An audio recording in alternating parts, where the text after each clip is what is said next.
മുരുക മുരുക പുലി മുരുക മുരുക മുരുക പുലി മുരുക.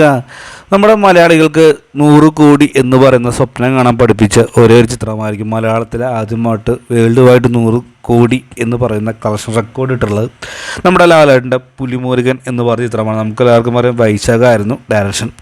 അപ്പോൾ അദ്ദേഹത്തിനൊക്കെ എല്ലാം മികച്ച ഉയരങ്ങളിലെത്തിയും ആക്ഷൻ സീക്വൻസും എല്ലാം കൊണ്ട് സമ്മാനമായിരുന്നു പുലിമുരുകൻ. ഏകദേശം 2014 പുലിമുരുകൻ ഇറങ്ങിയിട്ടുണ്ടായിരുന്നു. ഇപ്പോൾ ഏകദേശം നമുക്ക് 2024 അപ്പോൾ അത്രയും വർഷങ്ങൾക്ക് ശേഷം ഇപ്പോൾ ഇതാ പുതിയൊരു അപ്ഡേറ്റ് വന്നിരിക്കുകയാണ്.